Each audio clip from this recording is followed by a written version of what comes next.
Rimsha pharmacy की line में खड़ी थी। सहीवल की उस्तंगाली के क्लिनिक के बाहर दोपहर की गर्मी में पसीना आ रहा था और लोगों की भीड़ में उसका दिल और भी भारी हुआ लग रहा था। हाथ में डॉक्टर की छोटी सी दवाई की स्लिप पकड़ी हुई थी, लेकिन आंखें कहीं और थीं।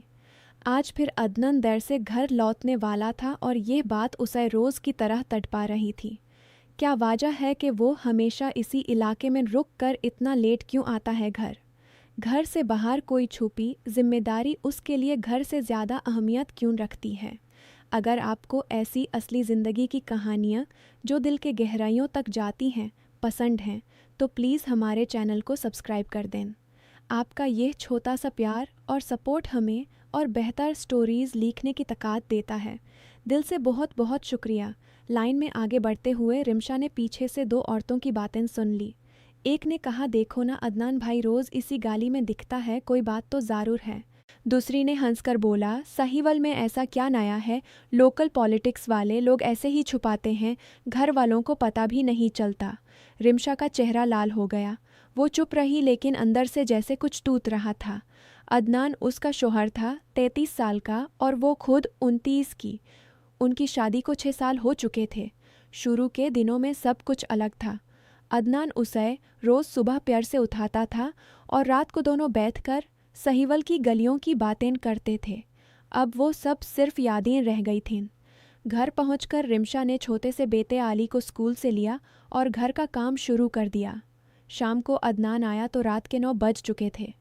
चेहरा थका हुआ था, लेकिन मुस्कुराहट थी। रिमशा ने दरवाज़ा खोला और सीधा पूछा, आज भी इतनी देर क्यों? कहाँ थे तुम? अदनान ने कपड़े उतरते हुए बोला, बस काम था यार, कमेटी की मीटिंग थी, लोगों की प्रॉब्लम सॉल्व कर रहा हूँ। रिमशा ने और कुछ नहीं कहा, लेकिन रात को बिस्तर पर लेटकर उसने आंखें बैंड की और सोचा, ये काम रोज़ क्यों इसी गाली में होता है? क्या वो मुझे बता नहीं सकता? अगला दिन फिर वही रूटीन। रिमशा क्लिनिक के पास फार्मेसी गई दवाई लेने। वहाँ मोहल्ले की औरतें लाइन में थिन और बातें शुरू थीं। एक औरत ने कहा, सुनी है अदनान ने कोई रेंटेड रूम लिया है उस पुरानी बिल्डिंग में। दूसरी ने सर हिलाकर बोला, हाँ लोग देखते हैं, वो रोज़ वहाँ जाता है, कोई और जिम्मेदारी है शायद। रिमशा ने सुन लिया और उसका दिल तेज़ धड़कने लगा। वो घर आई और सोचने लगी, पहले तो अदनान पॉलिटिक्स में मदद करता था लोगों की, लेकिन अब यह मदद उसके घर को क्यों छुपा रही है? दिन गुजारते गए और अफवाहें तेज़ होती गईं। सहीवल के मोहल्ले में हर कोई एक दूसरे को जानता था। क्लिनिक के बाहर बैठकर बूढ़े लोग बातें करते और फार्मेसी की लाइन में औरतें अपनी अपनी कहानियां सुनाती थीं। रिमशा को हर जगह यही सुनाई देता कि अदनान का नाम अब लोकल पॉलिटिक्स के साथ जुड़ रहा था, लेकिन गलत तरीके से। एक दिन उसकी सहेली नीलम आई और बोली, रिमशा लोग क्या क्या कह रहे हैं? अदनान को देखकर कहते हैं कि उसने कोई छुपी जिम्मेदारी ले ली है जो घर से बाहर है, तुम कुछ पूछो उससे। रिमशा ने आंसू रोक कर बोला, मैं पूछती हूँ, लेकिन वो हमेशा काम का बहाना देता है। शाम को जब अदनान घर आया तो रिमशा ने बेटे अली को सुला दिया और दोनों बैठ गए। उसने हल्के से पूछा, अदनान सच बताओ, तुम रोज़ इसी गाली में क्यों रुकते हो? क्या कोई और है जो तुम्हें घर से ज़्यादा पसंद है? अदनान का चेहरा उतर गया। उसने हाथ पकड़कर बोला, रिमशा प्लीज़ विश्वास करो, कोई और नहीं है। बस कुछ लोगों की मदद कर रहा हूँ जो बेसहारा हैं। लेकिन रिमशा को यकीन नहीं हुआ। उसने कहा, अगर मदद है तो घर क्यों नहीं लाते? नया झगड़ा नहीं खुलेगा। अदनान चुप हो गया और बोला, घर में पहले ही छोटी छोटी बातों पर टेंशन है, तुम्हारे अब्बू आकर पूछते हैं, मैं नहीं चाहता कि और ड्रामा हो। रिमशा ने रात भर सोचा। उनके रिश्ते में अब दूरी आ गई थी। पहले वो दोनों साथ बैठकर चाय पीते थे और अदनान उसे अपनी पॉलिटिक्स की बातें बताता था कि कैसे सहीवाल के लोकल काउंसलर लोगों को परेशान करते हैं। अब वो सब बैंड था। रिमशा को लगता था कि उसका शौहर उससे दूर हो रहा है। एक हफ्ते बाद फिर वही सीन। रिमशा फार्मेसी गई और वहाँ से अदनान को दूर से देखा। वो नैरो स्ट्रीट की तरफ जा रहा था और उसके साथ एक औरत थी जो सर पर चुन्नी लपेटे हुए थी। रिमशा का दिल टूट गया। वो चुप कर पीछे पीछे चली गई, लेकिन दौर से ही देखती रही। अदनान उस बिल्डिंग के अंदर गया और देर तक वहाँ रहा। लोगों ने नोटिस किया और फिर से बातें शुरू हो गईं। घर आकर रिमशा ने रोकर अदनान से लाड़ी, तुम मुझे धोखा दे रहे हो, मैं सब देखती हूँ। अदनान ने कहा, रिमशा ये सब गलतफहमी है। मैं कुछ नहीं छुपा रहा जो गलत हो, लेकिन वो पूरी बात अब भी नहीं बता सका। उसने सोचा अगर बता दिया तो रिमशा कहतेगी कि घर की जिम्मेदारियां पहले देखो, और घर में उसके माँ बाप भी इंटरफियर करते थे। अदनान डरता था कि नया झगड़ा खुल जाए और उनका छोटा सा घर टूट जाए। असल में बात यह थी कि अदनान की कज़न बहन सैमा थी। सैमा का शोहर 2 साल पहले मर गया था और वो अकेली 2 बच्चों के साथ रह रही थी। सहीवाल के लोकल पॉलिटिक्स में एक काउंसलर की फैमिली ने उनकी ज़मीन पर नज़र डाल ली थी। वो लोग सैमा को परेशान करते थे कि ज़मीन बेच दो वरना केस कर देंगे। सैमा बेसहारा थी, कोई मदद नहीं थी। अदनान ने उसके लिए उसी गली में एक छोटी रेंटेड रूम लिया था ताकि वो छुप कर रह सके और लॉयर से बात कर सके। वो रोज़ वहाँ जाता, दवाइयाँ लता खाना भेजता और उसकी परेशानी सुनता, लेकिन ये सब घर से छुपाया क्योंकि वो जानता था कि रिमशा और उसके फैमिली को ये पसंद नहीं आएगा। घर में नया ड्रामा शुरू हो जाता। दिनों में स्कैंडल और बढ़ गया। मोहल्ले में लोग क्लिनिक के बाहर बैठकर कहते कि अदनान ने घर से बाहर कोई और जिम्मेदारी ले ली है जो उसके पॉलिटिक्स को भी अफेक्ट कर रही है।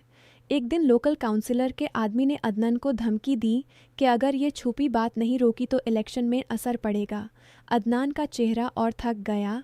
घर में भी टेंशन बढ़ रही थी। रिमशा की माँ आई और बोली, बेटी कुछ तो बात है, अदनान के बारे में लोग बातें कर रहे हैं। रिमशा ने चुप रहते हुए बोला, अम्मी मैं खुद देख लूँगी। रिमशा का दिल अब बिल्कुल टूट चुका था। वो रात को अकेली बैठकर रोती थी। बेटे अली को देखकर सोचती थी कि यह छोटा सा बच्चा क्या सोचता होगा जब बड़ा होगा। अदनान और रिमशा के बीच बातें कम होती थीं, सिर्फ ज़रूरी काम की बातें। रिमशा को लगता था कि उसका रिश्ता अंदर से तन्हा हो गया है। घर बचाने के चक्कर में प्यार ख़त्म हो रहा था। एक दिन वो फार्मेसी की लाइन में खड़ी थी और फिर से वही अफवाहें सुन रही थी। उसने डिसाइड किया कि अब वो खुद जाकर देख लेगी। शाम को रिमशा ने बेटे को घर पर छोड़ा और चुपके उस गली की तरफ चली गई। क्लिनिक के पास पहुंचकर वो नैरो स्ट्रीट में अंदर गई। उस बिल्डिंग के पास पहुंची जहां अदनान रोज़ जाता था। वहां से हल्की सी आवाज़ आ रही थी। सैमा अपने बच्चों के साथ बैठकर अदनान से बात कर रही थी। भाई मुझे बहुत डर लगता है, वो लोग फिर आने वाले हैं। अदनान ने कहा, फ़िक्र मत करो, मैं लॉयर से बात कर चुका हूँ। रिमशा ने दरवाजे के पास खड़ी होकर सब सुन लिया। उसका दिल तेज़ धड़क रहा था, लेकिन वो अंदर चली गई। अंदर देखा तो सैमा कमज़ोर और रोते हुए थी। अदनान उसे पानी पिला रहा था। रिमशा को देखकर दोनों शॉक हो गए। अदनान ने कहा, रिमशा ये सैमा है, मेरी कज़न। उसकी हालत देखो। मैंने इस रेंटेड रूम इसलिए लिया ताकि घर में नया झगड़ा ना हो। तुम जानती हो कि घर में कितनी टेंशन है। रिमशा ने सैमा को देखा और उसकी तकलीफ़ समझ आई। उसने धीरे से पूछा, क्यों नहीं बताया मुझे? हम साथ मिलकर कर सकते थे। अदनान ने सर झुकाकर बोला, डरता था कि तुम गुस्सा करोगी और घर टूट जाए। रिमशा ने आंसू पोंछ कर बोला, अदनान ये छुपाने से हमारा रिश्ता अंदर से तन्हा हो गया है। घर बचाने के चक्कर में हम दोनों एक दूसरे से दूर हो गए, लेकिन अब समझ आई है। सैमा को देखो, वो बेसहारा है। अब हम सब मिलकर मदद करेंगे। सैमा ने रिमशा का हाथ पकड़कर बोला, भाभी आप समझ गई तो बहुत अच्छा। मैंने सोचा था कि आप नाराज़ होंगी। उस रात तीनों बैठकर बातें की। अदनान ने पूरी कहानी बताई कि कैसे लोकल पॉलिटिक्स में काउंसलर की फैमिली सैमा को परेशान कर रही थी ज़मीन के लिए। रिमशा ने सुनकर बोला, अब से छुपाना नहीं, घर में लाते हैं सैमा को, छोटे बच्चों के साथ वो हमारे साथ रह सकती है। अदनान ने रिमशा को गले लगाया और बोला, शुक्रिया, तुम समझ गई। लेकिन दोनों को एहसास था कि यह छुपाने से उनके रिश्ते में एक जख्म लग गया था। अगले दिन से सब बदलने लगा। सैमा को घर लाया गया और उसके बच्चों को अली के साथ खेलने दिया। मोहल्ले में लोगों ने देखकर बातें की, लेकिन अब सच सामने आ चुका था।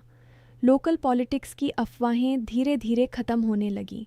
रिमशा और अदनान फिर से साथ बैठकर बातें करते थे, लेकिन अब हर बात में एक हल्का सा दर्द था। रिमशा को हर रोज़ याद आता था कि घर बचाने के चक्कर में उनका रिश्ता कितना तन्हा हो गया था।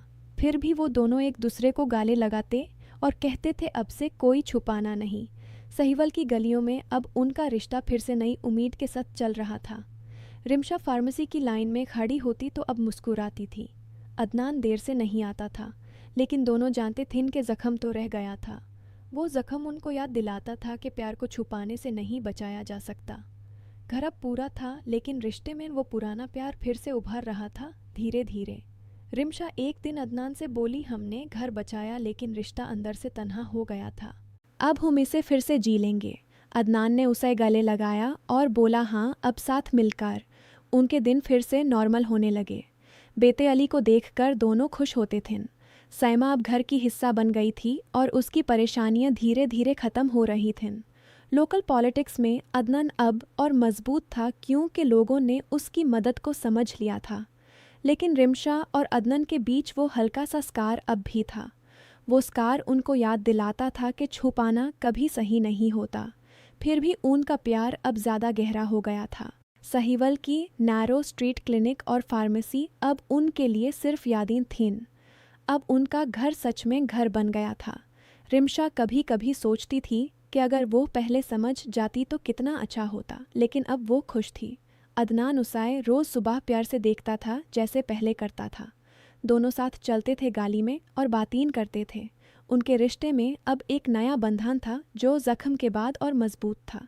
सहीवल के लोग अब उनको देखकर कहते थे कि यह रिश्ता सच्चा है। स्कैंडल की बातें अब ख़त्म हो चुकी थीं। एक शाम दोनों फार्मेसी के पास से गुजार रहे थे। रिमशा ने अदनान का हाथ पकड़कर बोला, देखो यहीं से सब शुरू हुआ था। अदनान ने मुस्कुराते हुए बोला, हाँ लेकिन अब सब ठीक है। रिमशा ने कहा, हाँ लेकिन हमने सीखा कि घर बचाने के चक्कर में रिश्ता तन्हा नहीं होना चाहिए। दोनों ने एक दूसरे को देखा और हल्के से हंस दिए। उनके दिल में अब शांति थी, लेकिन वो पुराना दर्द अब भी हल्का सा महसूस होता था। फिर भी उनका सफ़र अब साथ था। उनके बच्चों के साथ घर अब खुशियों से भरा था। सैमा भी अब खुश थी और उसकी ज़मीन की परेशानी ख़त्म हो चुकी थी। लोकल पॉलिटिक्स में अदनान अब लोगों की मदद और बेहतर तरीके से कर रहा था। रिमशा घर संभालती थी और अदनान को सपोर्ट करती थी, लेकिन हर रात दोनों बैठकर बातें करते थीं और अपने रिश्ते को फिर से मजबूत बनाते थीं। यह कहानी उनके लिए एक सबक थी कि छुपाना कभी सही नहीं होता। प्यार में विश्वास सबसे ज़्यादा ज़रूरी है। सहीवाल की तंग गलियां अब उनके लिए नई उम्मीद की मंजिल थीं। रिमशा और अदनान दोनों ने मिलकर अपना रिश्ता फिर से जीना शुरू कर दिया था। ज़ख्म था, लेकिन वो ज़ख्म उनको और करीब ला रहा था। उनका घर अब पूरा और प्यार भरा था। और ये कहानी यहीं ख़त्म होती है, लेकिन उनका सफ़र अभी भी जारी है। दोनों एक दूसरे के साथ चलते हुए सहीवाल की गालियों में मुस्कुराते थे और जानते थे कि अब कोई छुपी जिम्मेदारी नहीं होगी। सब कुछ खुला और साफ होगा। रिमशा ने एक दिन बेटे अली को गोदी में उठाया और अदनान से बोला, देखो हमारा बेटा कितना खुश है। अदनान ने कहा, हाँ और हम भी। उन दोनों के चेहरे पर अब वो पुराना प्यार वापस आ रहा था। स्कैंडल की यादें अब सिर्फ एक कहानी रह गई थीं। कम्युनिटी अब उनको रिस्पेक्ट करती थी। फार्मेसी और क्लिनिक अब उनके लिए सिर्फ रोज़मर्रा की जगह थीं। उनका रिश्ता अब मजबूत था, लेकिन उसमें वो स्कार अब भी था जो उनको याद दिलाता था कि घर और रिश्ते दोनों को साथ निभाना पड़ता है। ये उनकी ज़िंदगी का एक मोड़ था जहाँ से वो नई शुरुआत कर रहे थे। रिमशा और अदनान अब एक टीम की तरह थे। सैमा उनके साथ थी और सब खुश थे। सहीवाल के मोहल्ले में अब कोई अफवाहें नहीं थीं, सब ठीक था। लेकिन रिमशा कभी कभी अकेली बैठकर सोचती थी कि कितना अच्छा होता अगर पहले ही बात खुल जाती। फिर भी वो मुस्कुराती थी क्योंकि अब सब ठीक था। अदनान उसे गले लगाता और कहता था, अब कोई डर नहीं। उनके दिन ऐसे ही गुजार रहे थे। प्यार था, दर्द था और उम्मीद थी।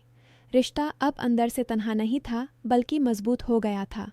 यह उनकी कहानी थी जो सहीवाल की गलियों से शुरू हुई थी और अब घर तक पहुंच चुकी थी। दोनों ने मिलकर अपनी ज़िंदगी को नई दिशा दी थी और यह सब कुछ एक छुपी जिम्मेदारी के सच से शुरू हुआ था जो अब खुला और साफ था। रिमशा और अदनान अब रोज़ सुबह साथ उठाते थे और रात को साथ सोते थे। उनके बीच बातें फिर से वापस आई थीं। बेटे अली को देखकर उनका दिल खुश होता था। सैमा अब उनके फैमिली का हिस्सा बन चुकी थी और उसकी परेशानियां ख़त्म हो चुकी थीं। लोकल पॉलिटिक्स में अदनान अब और बेहतर तरीके से लोगों की मदद कर रहा था क्योंकि उसकी अपनी कहानी लोगों ने सुन ली थी। कम्युनिटी अब उनको और ज़्यादा प्यार करती थी। एक दिन रिमशा फार्मेसी गई और वहाँ पुरानी औरतें उसे देखकर मुस्कुराई थीं। अब कोई बातें नहीं थीं, सिर्फ सलाम थी। रिमशा ने दवाई ली और घर आई। अदनान घर पर था और बेटे के साथ खेल रहा था। रिमशा ने उन दोनों को देखा और दिल में शुक्र अदा किया। अब सब ठीक था। लेकिन वो जानती थी कि वो स्कार अब भी है जो उनको याद दिलाता रहेगा कि रिश्ते को छुपाना नहीं चाहिए। फिर भी ये स्कार उनका अपना था जो उनको मजबूत बनाता था। उनका सफ़र अब आगे बढ़ रहा था। सहीवल की नैरो स्ट्रीट्स अब उनके लिए खुशियों की गलियां थीं। दोनों एक दूसरे के साथ थे और ये ही उनके लिए काफ़ी था। कहानी यहीं तक पहुंच चुकी थी, लेकिन उनका प्यार अभी भी जारी था। रिमशा ने अदनान को देखा और मुस्कुराया। अदनान ने उसे गले लगाया और बोला, हम साथ हैं हमेशा। यह उनके रिश्ते का नया मोड़ था जो ज़ख्म के बाद और गहरा हो गया था।